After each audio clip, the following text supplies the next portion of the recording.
Good morning dear student, मैं doctor Pankaj Singh धाकड़ नवीन Rajasthan senior secondary school की तरफ से संचालित ऑनलाइन क्लासेज में एक बार फिर आपका हार्दिक स्वागत करता हूं। पिछले वीडियो में मैंने आपको बोला था विलियमसन संश्लेषण जो विधि है उसको अपन कंप्लीट नहीं करा पाए टाइम के कारण, तो उसी विधि को मैं आज अब दोबारा आपको क्या कर रहा हूँ, कंटिन्यू कर रहा हूँ। ये अपन ने पढ़ लिया था, थ्योरी थी एल्किल हैलाइड सोडियम एल्कोक्साइड के साथ अभिक्रिया करके ईथर बनाते हैं। अगर दोनों एल्किल समूह समान है तो सम्मित ईथर और अलग अलग है तो असम्मित ईथर। अभिक्रिया किस प्रकार की होती है? नाभिक स्नेह प्रतिस्थापन प्रकार की क्या होती है? ये अभिक्रिया होती है। इसके बाद ये विधि कैसी है? सर्वोत्तम विधि है। सर्वोत्तम विधि क्यों है वो आपको बता ही दिया मैंने। क्यों है ये? क्योंकि इस विधि द्वारा दोनों प्रकार के ईथरों का निर्माण किया जा सकता है। ये हो गया ये। यहाँ एक और चीज़ याद रखना, जब प्रतिस्थापन होता है तो विलोपन अभिक्रिया साथ साथ चलती है। प्रतिस्थापन अभिक्रिया होगा तो ईथर बनेगा और विलोपन अभिक्रिया हो जाएगी तो आपकी क्या बनेगी? एल्कीन। अब आया कि सर ऐसे कैसे पहचानेंगे अपन कि कब एल्कीन बनाना है, कब ईथर बना रहे हैं? मैं आपको एक हिंट दे देता हूँ, बस उसको याद रखना, बाकी का आपकी कोई क्वेश्चन गलत नहीं होंगे। ठीक है, नोट करके लिख देता हूँ जो आपको याद रखना है, नोट करके लिखें अपन। नोट, ये काम आएगा आपका। ठीक है, यदि इस अभिक्रिया में प्रयुक्त एल्किल हैलाइड कैसा हो? प्राथमिक हो तो प्रतिस्थापन अभिक्रिया होगी, और तृतीयक एल्किल हैलाइड है तो कैसी होगी? विलोपन। ठीक है, ध्यान रखना, यदि अभिक्रिया में प्रयुक्त हो, यदि अभिक्रिया में प्रयुक्त हो एल्किल हैलाइड, एल्किल क्या हैलाइड, यानी कौन? RX अभिक्रिया में प्रयुक्त एल्किल हैलाइड। ठीक है, कैसा हो? फर्स्ट नंबर पे प्राथमिक एल्किल हैलाइड हो। कैसा हो? प्राथमिक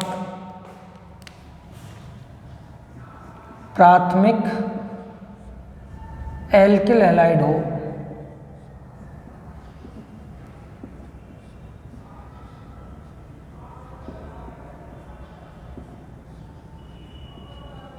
यदि अभिक्रिया में प्रयुक्त तो एल्किल हैलाइड कैसा हो? प्राथमिक एल्किल हैलाइड हो।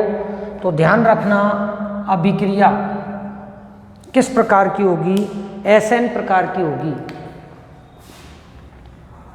अभिक्रिया कैसी होगी? SN टाइप की होगी, प्रकार की। ठीक है, किस प्रकार की होगी? SN प्रकार की होगी। और जब अभिक्रिया SN प्रकार की होती है तो मैंने आपको बता रखा है, आप ध्यान रखना, प्रतिस्थापी उत्पाद प्राप्त होता है, यानी उत्पाद ईथर बनेगा। तो उत्पाद के रूप में क्या होगा? ईथर प्राप्त क्या होगा? ईथर प्राप्त होगा। ठीक है, आ गया। दूसरे नंबर पे अगर मैं बात करूं, सेकंड नंबर पे, यदि एल्किल हैलाइड किस प्रकार का हो? तृतीयक एल्किल हैलाइड हो। तृतीयक क्या हो? एल्किल हैलाइड हो। तृतीयक क्या हो? एल्किल हैलाइड हो।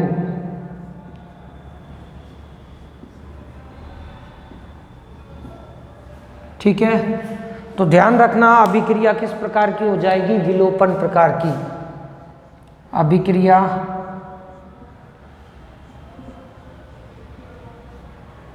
क्या होगी? विलोपन प्रकार की।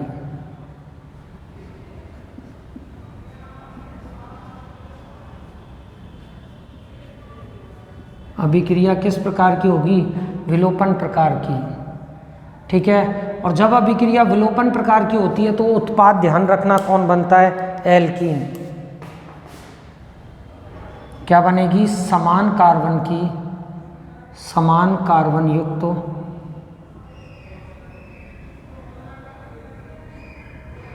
क्या बन जाएगी, एल्कीन।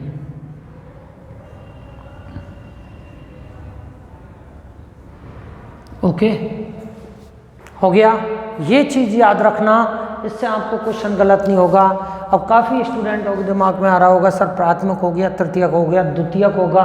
तो अगर द्वितीयक होगा ना तो दोनों ही उत्पाद बनते हैं, क्यों, दोनों अभिक्रियाएं चलती हैं। अब डिपेंड करता है टेम्परेचर और प्रयुक्त नाभिक स्नेही की प्रकृति पर कि वो प्रबल है कि दुर्बल है, टेम्परेचर ज़्यादा है कि कम है। तो वहाँ कोई एक अभिक्रिया तीव्रता से हो जाएगी, एक कम हो जाएगी, तो एक उत्पाद तो ज़्यादा बनेगा, एक कम बनेगा। लेकिन आपके केस में 12th क्लास में वो केवल इन दो से ही आपको उलझाएगा, ये याद रखना भाई, ठीक है। अब इस पे बेस्ड मैं एक दो एग्जाम्पल दे दूँ आपको, जैसे फॉर एग्जाम्पल मैं दे रहा हूँ, यहाँ उदाहरण दे रहा हूँ एग्जाम्पल। पहला एग्जाम्पल दे दिया मैंने, जैसे एथिल क्लोराइड ले लो, मैंने कहा CH3CH2 क्या ले लिया, Br ले लिया। इसकी अभिक्रिया मैं करा रहा हूँ आपको किससे, तृतीयक ब्यूटॉक्साइड से, CH3 का होल थ्राइस CO- Na+ से, सोडियम तृतीयक ब्यूटॉक्साइड से करा रहा हूँ। ये गर्म कर दिया एक तो, ठीक है, हो गया। एक दूसरा एग्जाम्पल दे रहा हूं मैं इसी के साथ, दूसरा एग्जाम्पल भी दे रहा हूं। अब की बार मैंने ले लिया वही CH3CH2Br या Cl ले लिया है, ठीक है। अब की बार मैं क्या कर रहा हूं आपको, यहां चलो जैसे यहाँ मैं ले लेता आपको सोडियम मेथॉक्साइड CH3O- Na+, ठीक है, गरम कर देता, ठीक है, हो गया। चलो इसको ज़्यादा आपके सिलेबस में है नहीं, ये ज़्यादा पूछेगा नहीं, इसकी जगह मैं चेंज कर देता हूँ। आपको तृतीयक एल्किल हैलाइड है तो अपन तो एल्किल हैलाइड में ही उलझे ना, CH3 का होल थ्राइस CCl, ठीक है, हो गए दो एग्जाम्पल। एक और लें तो एक और देख लेते हैं, चलो तीसरा एग्जाम्पल और देख लें अपन। जैसे तीसरे एग्जाम्पल में इनमें से क्वेश्चन आ जाएगा आपका, मैं कह देता C2H5Br, ठीक है, इसकी रिएक्शन करा रहा हूँ मैं सोडियम एथॉक्साइड के साथ, C2H5O- Na+ के साथ इसकी रिएक्शन करा रहा हूँ, गर्म कर रहा हूँ, ठीक है। अब करें उत्पाद ढूंढें, तो उत्पाद में देखो सिंपल सी बात है, यहाँ समझना किस प्रकार का है, प्राथमिक एल्किल हैलाइड है, 1 डिग्री क्या है, एल्किल हैलाइड है। मैंने कहा था 1 डिग्री एल्किल हैलाइड हो तो अभिक्रिया किस प्रकार की होगी, SN अभिक्रिया होगी, SN अभिक्रिया, यानी नाभिक स्नेही प्रतिस्थापन अभिक्रिया होगी। तो क्या होगा, Na किसको ले उड़ेगा, Br को, क्या बाहर निकल गया NaBr, उत्पाद क्या बना देख लो, उत्पाद के रूप में आपको बना CH3CH2, फिर बोलो OC, और क्या 3 मैथिल समूह इससे जुड़ रहे हैं, CH3 और क्या CH3, और सह उत्पाद के रूप में आपको क्या बाहर निकल गया, NaCl। इससे कोई मतलब नहीं है, आपको उत्पाद ये बना क्या, एथिल तृतीयक ब्यूटिल या तृतीयक ब्यूटिल एथिल ईथर, ठीक है, हो गया। इस पे आ जाओ, ये किस प्रकार का है, तृतीयक एल्किल हैलाइड है, ठीक है। तो अभिक्रिया देखो तृतीयक एल्किल हैलाइड है, तो अभिक्रिया कैसी होगी? विलोपन प्रकार की। तो अभिक्रिया होगी विलोपन, एलिमिनेशन रिएक्शन। विलोपन क्या अभिक्रिया होगी, ठीक है, हो गई विलोपन अभिक्रिया। विलोपन अभिक्रिया में आप बताओ क्या हो जाएगा? यहाँ से HCl निकलेगा, तो अभिक्रिया उत्पाद के रूप में आपको देखो क्या बनेगा वो मैं आपको बता दूं, समझना। CH3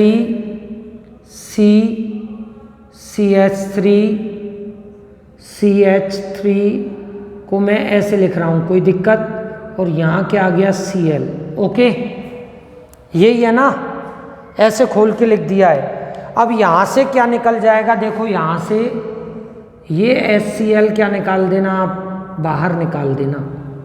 ये मध्यवर्ती के रूप में बता रहा हूँ इसको, कैसे उत्पाद बनेगा। निकाल दोगे NaCl बाहर निकलेगा, तो आपको उत्पाद के रूप में क्या बाहर निकल, अब ये HCl किससे क्रिया कर लेगा? इससे। तो NaCl बाहर, मेथेनॉल बाहर, और आपको फाइनल जो उत्पाद बनेगा ना वो ध्यान रखना क्या बनना है। फाइनल उत्पाद के रूप में देखो एल्कीन बन जाएगी CH3C डबल बॉन्ड CH2 और क्या CH3, ये एल्कीन बन गई। ओके, नाम खुद लिख लेना। अब आया कि सर ये निकलेगा क्या बाहर? तो देखो HCl की इससे क्रिया करा दो, तो यहाँ से तो NaCl बाहर निकलेगा, NaCl, ठीक है, और क्या NaCl निकल गया और H इससे जुड़ जाएगा, तो क्या बाहर क्या हो गया? CH3OH। ओके, ये बन गया मुख्य उत्पाद, ये एल्कीन हो गई। इसके बाद आ जाओ भाई इसको, ये किस प्रकार का 1 डिग्री एल्किल हैलाइड है, ठीक है। तो यहाँ अभिक्रिया कैसी होगी बोलो? एसएन टाइप की, एसएन अभिक्रिया हो जाएगी आपकी, क्या? एसएन अभिक्रिया। ओके, अब एसएन अभिक्रिया होगी तो सीधी सी बात है क्या बाहर निकल जाएगा? यहाँ से Na गया, यहाँ से Cl गया, क्या NaCl बाहर निकलेगा, और फाइनली आपका क्या बनेगा? C2H5 single bond O C2H5, ठीक है, ये बन गया डाई एथिल ईथर, और सह उत्पाद के रूप में आपका क्या निकल गया बोलो? NaCl। ओके, तो इसी के साथ ये आपकी कौन सी अभिक्रिया खत्म? विलियमसन संश्लेषण अभिक्रिया खत्म। इंपॉर्टेंट है, ध्यान रखना, ठीक है। और यहाँ में ये आपकी तीसरे नंबर की रिएक्शन मैंने कंप्लीट करा दी विद एग्जाम्पल।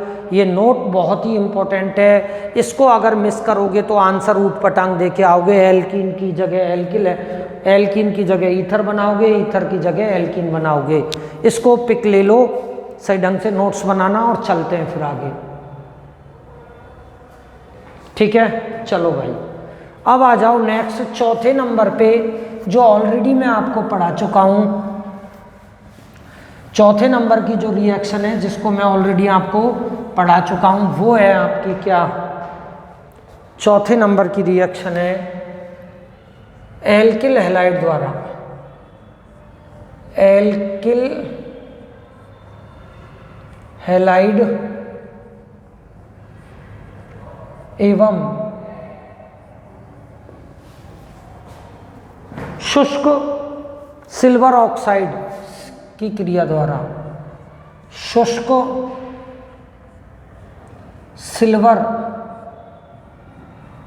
ऑक्साइड, शुष्क सिल्वर ऑक्साइड, सिल्वर ऑक्साइड का सूत्र क्या होता है? Ag2O की क्रिया द्वारा, की क्रिया द्वारा। ओके, चलें अब, चलो भाई, कैसे रिएक्शन सिंपल है, ऑलरेडी पढ़ा चुका हूं मैं आपको। दो अणु किसके काम आ जाएंगे? एल्किल हैलाइड के काम आ जाएंगे। किसके साथ क्रिया कराओगे? तो शुष्क, ध्यान रखना यहाँ शुष्क जरूरी है, नम ले लिया तो एल्कोहल बन जाएगा, बता रखा है। AgO और क्या Ag। कैसा है ये? शुष्क है। ठीक है, हो गया। कितने अणु काम आएंगे? 2 मैंने बताया था। RX क्या कर दो? गरम कर दो। ठीक है, क्या बाहर निकल जाएगा? देखो सिंपल सा दिख रहा है। एक AgX तो यहाँ से निकला, एक AgX यहाँ से निकला। कितने AgX निकल गए? 2 टाइम्स ऑफ AgX निकल गए। और ये दोनों एल्किल समूह इस ऑक्सीजन से क्या हो गए? अटैच हो गए। तो देख लो उत्पाद के रूप में क्या बन गया? R और क्या R।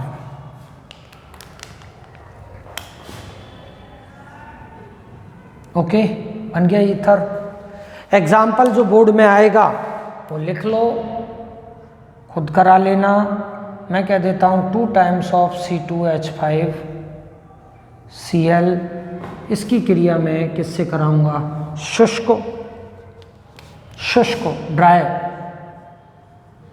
ड्राई क्या Ag2O से करा रहा हूँ, गर्म कर रहा हूँ। ओके, तो भाई बताना क्या बनेगा।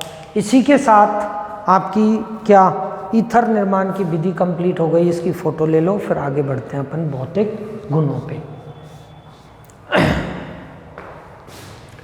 ये निर्माण की विधि कंप्लीट।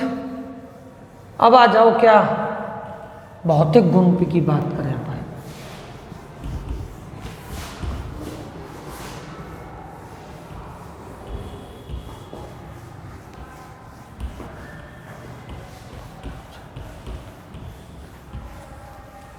ठीक, चलो अब देखते हैं ईथरों के भौतिक गुण।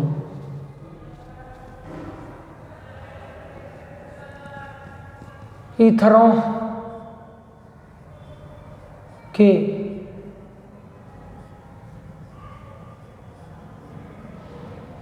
भौतिक गुण। ठीक है, हो गया। सिंपल है। देखो पहला, रंगहीन मीठी गंध युक्त वाष्पशील द्रव होते हैं। ठीक है, पहला रंगहीन मीठी गंध युक्त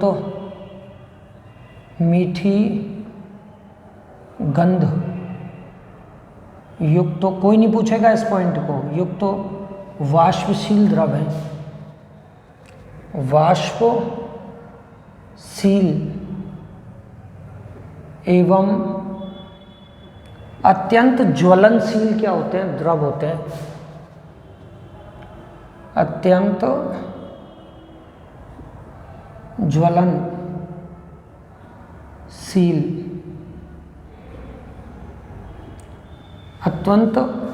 अत्यंत ज्वलनशील क्या होते हैं? द्रव होते हैं।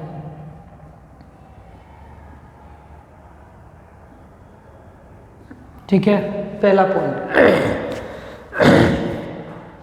ठीक है, दूसरा पॉइंट जो पूछता है विलेयता का, इसको पूछ लेता है विलेयता।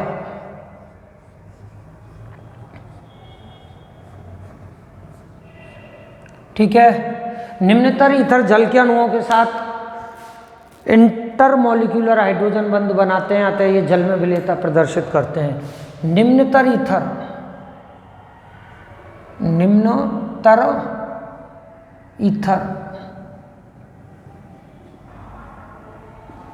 जल के अणुओं के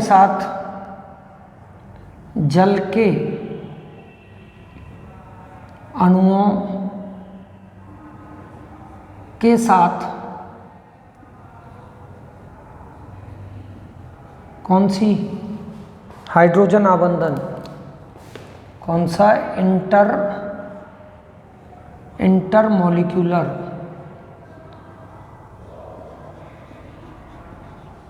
H bonding, intermolecular H bonding निर्माण के कारण निर्माण के कारण जल में विलेयता क्या करते हैं, प्रदर्शित करते हैं। जल में विलेयता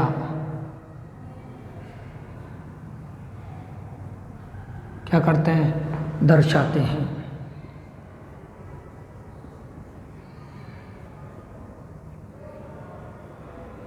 ठीक है, बस हो गया।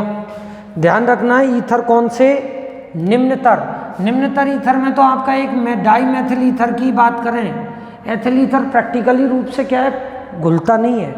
तो कैसे बनाते हैं वो अपन देख लें।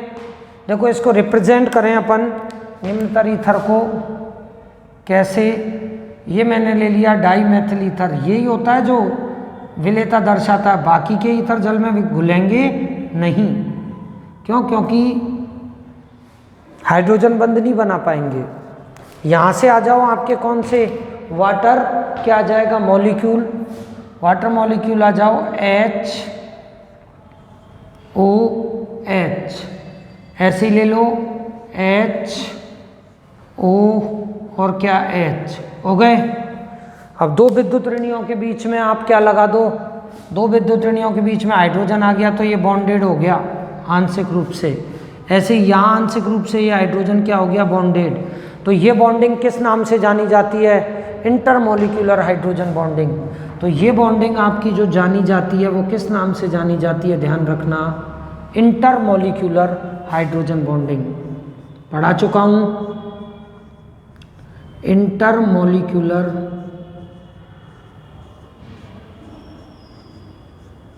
H bonding, intermolecular H bonding के नाम से ये जानी जाती है। ठीक है, ये आपकी विलेयता हो गई, जिसमें ये पॉइंट इंपॉर्टेंट है। अब आ जाओ क्या, तीसरे नंबर पे अपन देखते हैं संरचना। फोटो ले लो इसकी, फिर आगे चलते हैं अपन इस पे क्या, संरचना पे। ठीक है,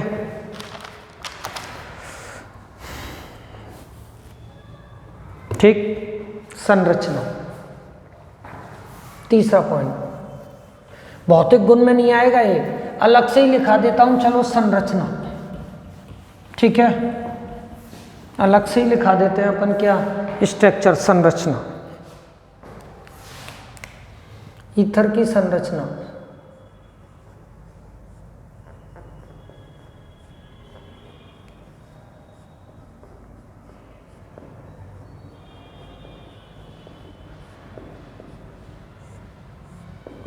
ठीक है, करें ईथरों में, ईथरों की संरचना में यहाँ ध्यान रखना आप, क्या होता है, देखो ईथर की संरचना में ऑक्सीजन होता है, ठीक है, और दो ये एल्किल समूह होते हैं। एल्किल समूह का मतलब कार्बन होते हैं। अब इन कार्बन से क्या आपके बॉन्ड जुड़े रहते हैं, आप कोई सा भी बॉन्ड हो सकता है ये आपका। ठीक है, और यहाँ ईथर या ऑक्सीजन परमाणु पर क्या पाए जाते हैं, दो लोन पेयर पाए जाते हैं, एक लोन पेयर ये और एक लोन पेयर ये दो लोन पेयर आपके स्थित हो गए।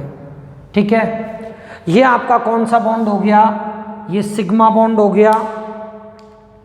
ठीक है, ये सिग्मा बॉन्ड और ये भी कौन सा बॉन्ड, सिग्मा बॉन्ड। ठीक है, अब यहां ध्यान रखना, एक तो ये बॉन्ड एंगल पे क्वेश्चन बनता है इस पे। ठीक है, ये होता है आपका बॉन्ड एंगल लगभग 111 डिग्री। पहला क्वेश्चन तो ये बनता है। ठीक है, हो गया। यहाँ जैसे हाइड्रोजन ले लें, डाई मेथिल ईथर की संरचना बता रहा हूँ, ये लो हाइड्रोजन ले लिया, डाई मेथिल क्या ले लिया, ईथर। ठीक है, ये हाइड्रोजन एटम हो गए आपके। ठीक, हो गई। अब इसके लिए अपन बात करते हैं, देखो थोड़ा सा इसको ऐसे बनाओ। हाँ, अब इनके लिए अपन बात करें तो क्या बात होगी, यहाँ ध्यान रखना, ईथर या ऑक्सीजन जो अपन बात करेंगे ये sp3 संकृत अवस्था में होता है, जो दो लोन पेयर दो बॉन्ड पेयर रखता है। ठीक है, पहला पॉइंट, ईथरीय ऑक्सीजन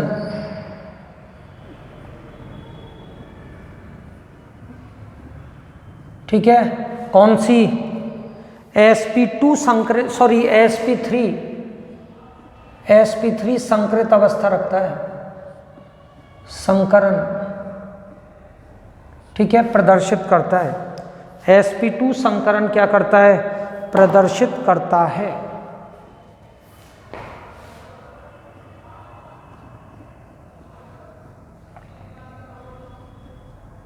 ठीक है, दूसरा पॉइंट,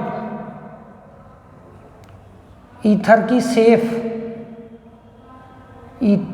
ईथर की जो ज्यामितीय या जो संरचनाएं कैसी होती है, संरचना होती है एंगुलर, कोणीय।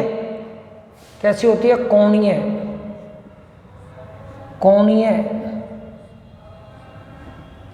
होती है, ईथर की संरचना कैसी हो गई, कोणीय। तीसरा पॉइंट, ईथर में CO सिग्मा आबंध, ईथर में C single bond O sigma आबंध, सिग्मा आबंध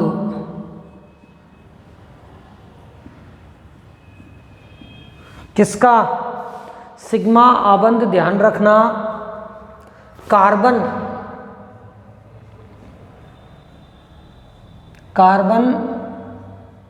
तथा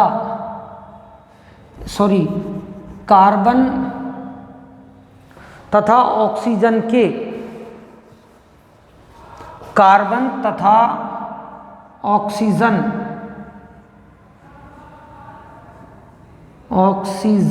कार्बन तथा ऑक्सीजन परमाणुओं के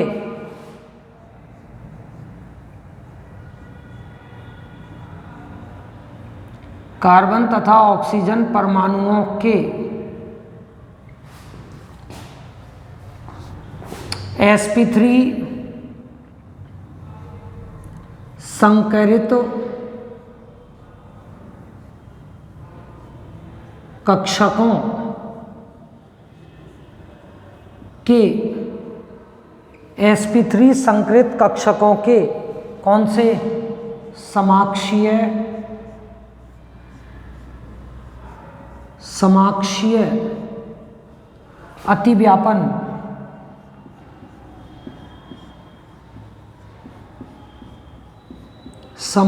अतिव्यापन का क्या है, परिणाम है। ठीक है, हो गया। और चौथा पॉइंट ध्यान रखना जो सबसे इंपॉर्टेंट है, ईथर में COC आबंध कोण का मान, आबंध कोण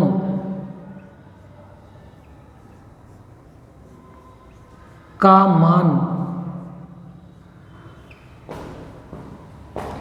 109 डिग्री 28 मिनट से अधिक अपन कह दें,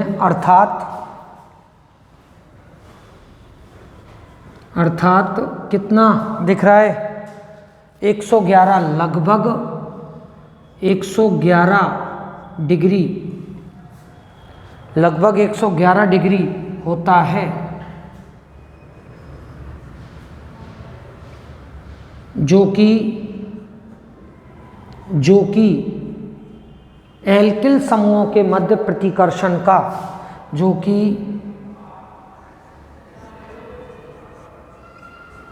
एल्किल समूहों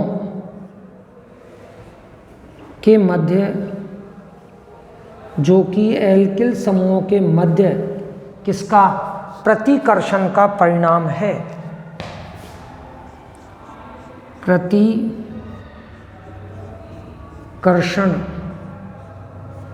एल्किल समूहों के मध्य प्रतिकर्षण का क्या परिणाम है। ठीक है, 4 पॉइंट हैं, चारों को वो क्या करता है, पूछता है।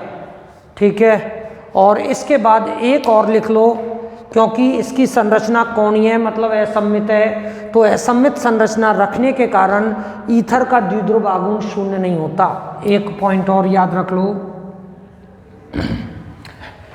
कोणीय संरचना के कारण, कोणीय या असममित, कोणीय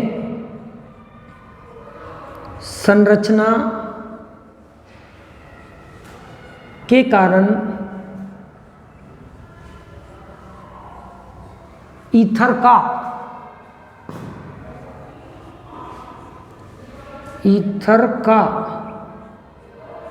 द्विध्रुव आघूर्ण, ईथर का द्विध्रुव आघूर्ण यानी म्यू, क्या लिखोगे, म्यू क्या नहीं होता, शून्य नहीं होता। Mu is not equal to क्या, 0, शून्य। ये क्वेश्चन भी आ जाता है। 1 2 3 5 पॉइंट बताएं ईथर की संरचना में, पांचों की पांचों पॉइंटों पे क्वेश्चन बनते हैं। ईथर या ऑक्सीजन की संकरण, ईथर की संरचना, सिग्मा आबंध किसका परिणाम है, आबंध कोण 109 डिग्री 28 मिनट होना चाहिए इसके अकॉर्डिंग, किसके, sp3 संकरण के अकॉर्डिंग आपका बंध कोण ज़्यादा से ज़्यादा कितना होना चाहिए, 109 डिग्री 28 मिनट, लेकिन एक्चुअलिटी में होता कितना है, 111, जो किसका परिणाम है, इन एल्किल समूहों के मध्य क्या होता है, इनमें प्रतिकर्षण होता है, तो ये बंध क्या हो जाता है, फैल जाता है, और बंध कोण कितना हो जाता है, लगभग 111 या 109 डिग्री 28 मिनट से ज़्यादा हो जाता है। नेक्स्ट क्या होता है, इस कोणीय संरचना के कारण भी इसका द्विध्रुव आघूर्ण क्या, शून्य नहीं होता। ये ईथर की मैंने क्या बता दी, संरचना बता दी। ठीक है, अब ये ईथर की संरचना के बाद आप क्या देखोगे, ईथर के रासायनिक गुण देखोगे। ठीक है, क्या देखने हैं अपने को, ईथर के रासायनिक गुण। ठीक, ईथर के रासायनिक गुणों को अपन बाद में डिस्कस कर लेंगे, आज के लिए चलो इतना ही बहुत है। ठीक है, पिक ले लो इसकी, फिर अपन आज यहीं ख़त्म करते हैं अपने टॉपिक को। बाकी के ईथर की रासायनिक गुण अपन नेक्स्ट वीडियो में शेयर करेंगे। Okay, thank you. चलो।